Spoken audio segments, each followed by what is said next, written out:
Welcome back to Von Blues Boxing, man. How everybody doing on this September? I think is what is it, the 17th? I think. And yeah, it's nice out here. The smoke has kind of went away a little bit.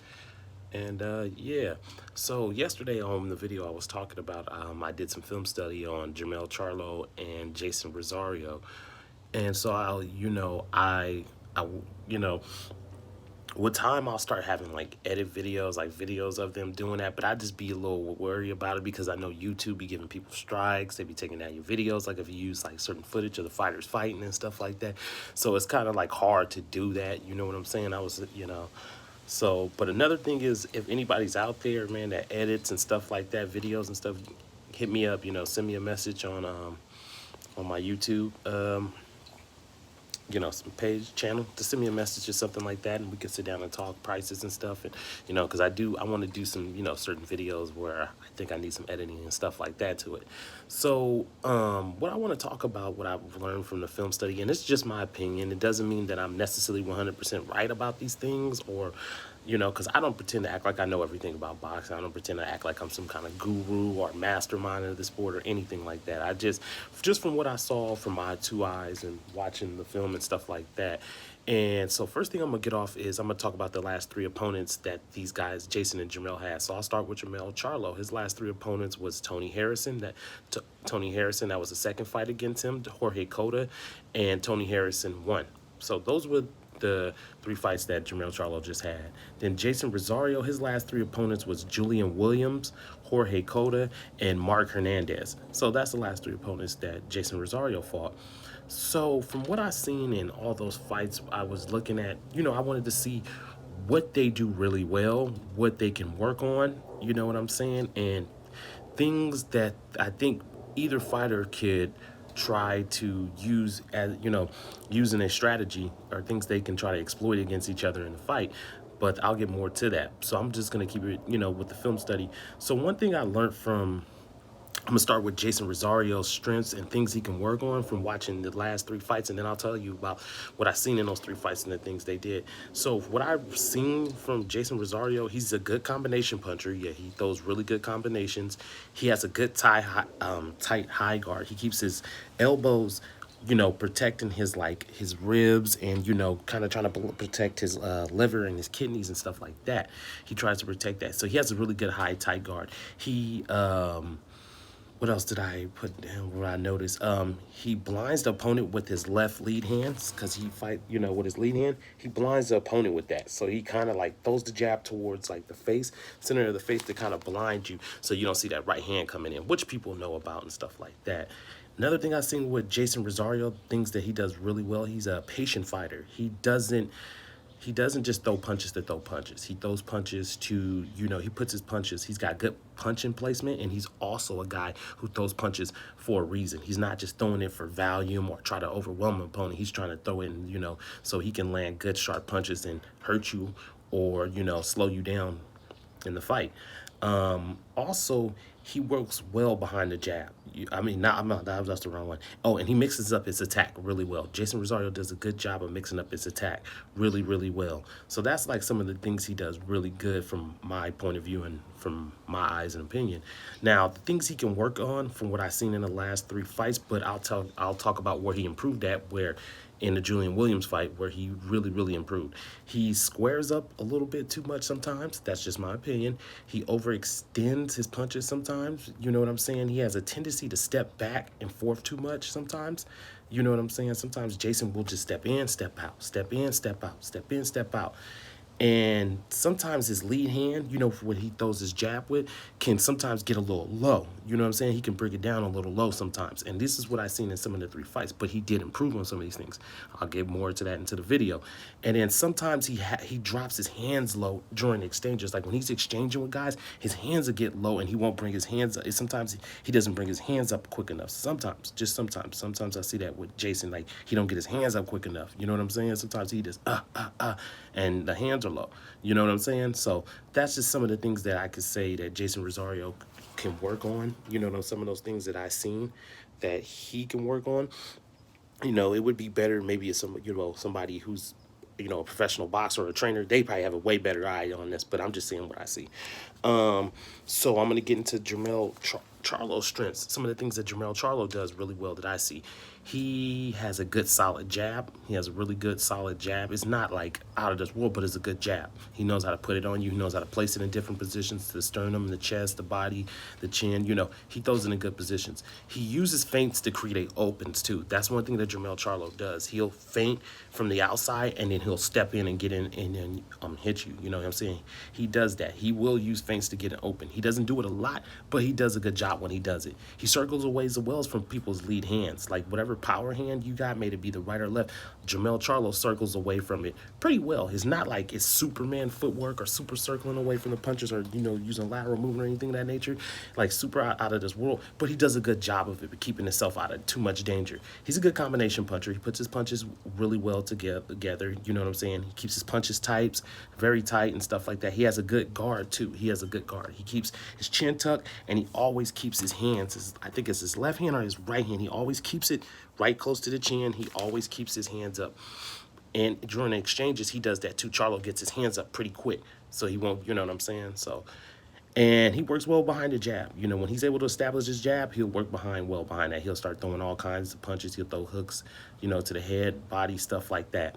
Now the things that Jermell can kind of work on from what I've seen is sometimes he can leap into his shots. You know what I'm saying? Which is basically overextending in his shots, but he leaps into his punches, which can leave you opening because Tony Harrison caught him with a good punch in the first fight and caught him with a good right hand in the first fight in the 9th round when he was leaping. Needs to level change a little bit more. He does do it, but I think Jermell need to implement it more in his game because when he does do it, he's harder to hit and he creates more openings for him to counterpunch you or catch you with shots you don't see coming in. And another thing I say Jermell could, work on or, implement more in his game, go into the body. You know what I'm saying? Because sometimes Jermell will headhunt. Sometimes he'll headhunt a little too much. But, attack the body a little bit more. Jermell work on that. I mean, these things is that, Jason and Jermell can get better at, and they have gotten better at in a certain sense. That's just what I've seen from the 3 fights. Not saying I'm some guru or understand that. I know I keep repeating myself about that, but I just want to implement that because I know how people can be. All right. So another thing is I took some notes in their last 3 fights. So the first one I want to talk about is Rosario versus Hernandez. Now, earlier on, Rosario was getting outlanded. But what Rosario started to do, he against Hernandez, he showed that he has a pretty decent good defensive IQ. He started to keep his hands up a little more. He started to, feint a little more to step inside. He was like swaying with his high guard instead of just walking forward. He was like, getting his head off the center of line with the high guard, kind of just rocking back and forth and stuff like that. He did a good job against that. Then he starts setting he starts setting traps with the right straight hand. He was trying to catch when Hernandez would throw his lead, his left jab, he would come over on the top with it, bam, catch him with the straight right hand. And so he would like tap the left hand, tap it, parry it, get what's name to throw it, and then bam, he just catch him over on top of it. Then in the fight, sometimes he did overextend with his punches a little bit, and he left himself open for the counter left hook at times. But he ended up winning the fight and stuff like that. And Rosario, I had Rosario winning the fight before the stoppage. He showed, some improvements. He showed that he has a good fight IQ, and he showed patience. And he showed that, Rosario is just not a guy who just comes forward and throws a bunch of punches and stuff like that. He's not just this brawler. You know what I'm saying? He's got more skills than that. Then I looked at the Harrison and Charlo 1 fight. The 1-2 was landing really well for Tony Harrison in that fight. And Tony Harrison was controlling the distance. But Charlo, around the 7th round, started to disrupt Tony Harrison's timing by level changing and using head feints. He was doing it. He started to do it from the outside to come in. He would be level changing, head feinting, and he started doing that towards Tony Harrison and start throwing Tony Harrison rhythm off. Tony Harrison wasn't as confident to throw the jab. He'll just flick it out, keep his mind. And I think Tony Harrison was thinking more defensively in those moments. He was like, I ain't trying to get caught with the big counter. Charlo showed me that he had good fight IQ to make those adjustments. You know what I'm saying? He made those adjustments in that fight, and that's why he started to have more success in the later rounds, because he started to level change him more. He started to head feint more. He was trying to take, you know what I'm saying? Because Tony Harrison keeps the distance really well, and he uses his jab really well, and he uses his straight hand really well. So that's what I seen in the fight. That's the kind of, I'm just talking about little notes I took in the fight. Just nothing like too like super technical, but just certain things I noticed in the fight that they did in these certain fights. Now I didn't cover every single one, but just certain things. Then we got Charlo versus Coda. Now there's not much to this, but just Jamel was looking to time him with the straight right hand. Basically, he was looking to do that. He was just looking to time what's the name with the straight right hand. Jorge had it, and then Jorge Coda, you know, he has a wide stance, and then he would kind of, you know, he'll back it. You know, he had a very wide stance, which left him, you know, kind of. He was trying to escape from the right straight hand by, you know, he did a good job, you know, my bad. But Jamel did a good job on stepping inside his lead foot of Jorge. That's where he was kept trying to, you know, he kept stepping inside his lead foot, stepping inside his lead foot, stepping inside his lead foot. Because Jamel was trying to catch Jorge either stepping back or swaying back off the back foot. And that's why he was catching him with he was trying to step inside his lead foot, so he can catch him with the straight right hand. Because now when he steps in, when he, you know, Jorge steps back, he's inside the lead foot. He can just step in and throw that straight right hand. It's a little more easier to catch him with that straight right hand. So, and you know, he put him out of there. Then with Rosario versus Julian J. Rock Williams, Rosario used intelligent pressure. And what I mean by intelligent pressure, Jason Rosario was able to, what I mean by intelligent pressure is that he wasn't just walking forward, keeping a high guard. He was walking forward, keep taking his head off the center of the line. This is where I seen Rosario's improvements. Taking his head off the center of the line, stepping back, using his feet a little bit more to evade certain punches and learn, using his feet more to get in the inside.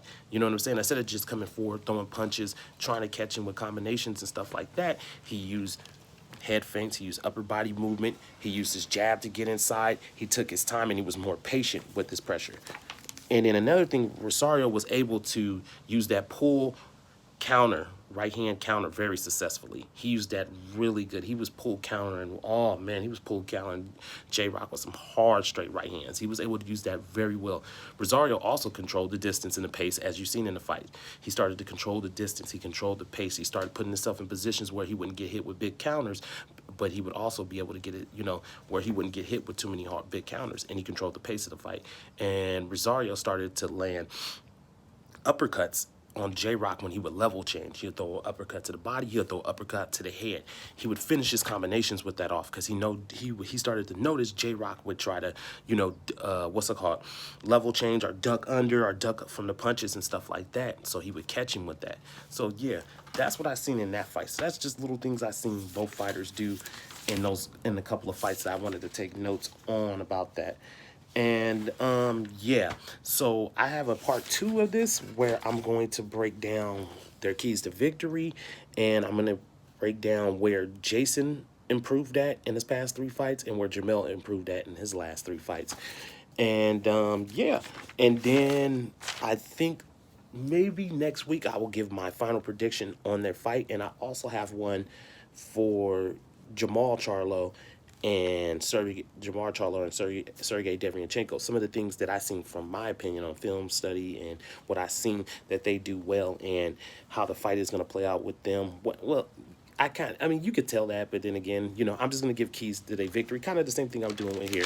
So later on today or maybe tomorrow, I will finish this video about that. I will talk about Jamel's keys to the victory and Jason's keys to victory, and some of the things that some of the things that they need to do in order to keep, just my bad. Just 3 keys to their victory, Jason's victory, my bad. So yeah, just 3 keys to their victories, for both of them, Jason and Jamel, and just where they improved at. So that video will come on a little bit later. I'll put that video out a little bit later today. And then next week, I'll give my final decision. I'll drop the Jamal and Sergey's, film study, some of the film study I did of things they do good and things they could work on, and that's it. And then I'll give my predictions in the next couple of days who I think gonna win, and yeah, and I'll also give my predictions on these weekend's fights too. I'll also put that in the video too. So yeah, man, y'all stay safe, y'all be good out here, man. Von Blues Boxing, I'm out.